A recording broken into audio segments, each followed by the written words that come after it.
Welcome again. Today we examine some of the tips for Paper 2 in IB Biology. Paper 2 for HL consists of 2 hours and 15 minutes and 1 hour 15 minutes for SL. This is the longest of the 3 papers that you would have to take, consisting first of a data-based question, some short response questions where you would have to fill in the blanks. Please ensure that you write within the boxes. If you need extended space, place a note and ask for additional paper.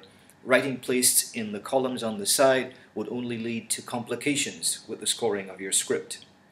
And then of course there is the section B, where HL students would choose 2 out of 4 extended responses and SL students would choose 1 out of 3.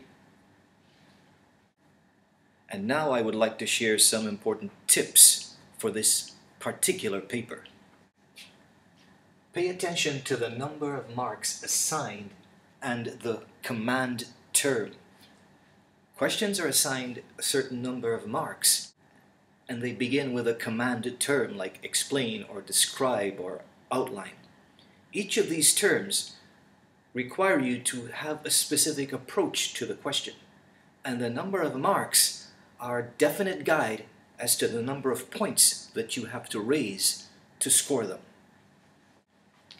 If you're not familiar with this document, the biology guide, it would be useful to approach your teacher and ask for a copy of this. For it is within this document that you would find an explanation not only of the command terms, but of all of the specific assessment statements about each topic. This is the document that tells you what you can and cannot be asked in the examination.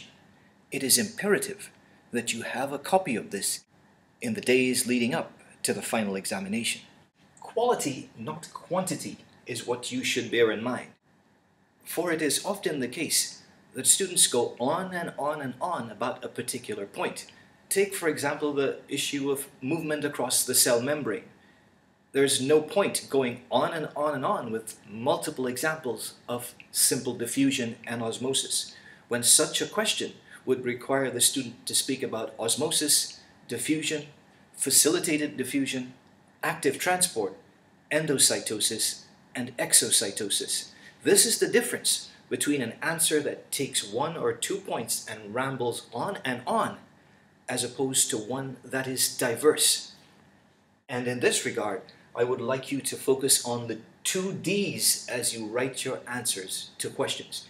Let your answer be discrete, focusing on a specific point, making that point, and then seeking to be quite diverse, which allows the answer to make multiple points about a specific issue.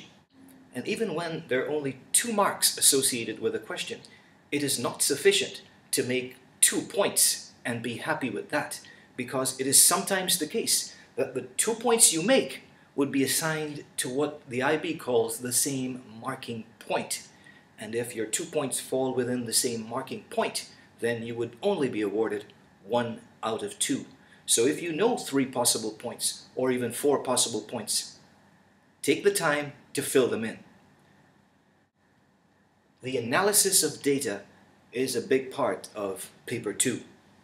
Analysis of data is an acquired skill, and practice with past papers is essential. As you go into the archives of past examinations, you will notice that all of these data-based questions are built from extracts of genuine scientific research papers. And the interpretation of these papers is the skill that the student is being assessed on. You can only master this skill through lots of practice. And in the days leading up to the examination, the best way to do this is with past papers. And finally, I stress to you again, get a copy of the biology guide. This does not belong to the teacher. This is not the property of the teacher. It's your right to get the copy of the biology guide and to use the assessment statements in the days leading up to the examination.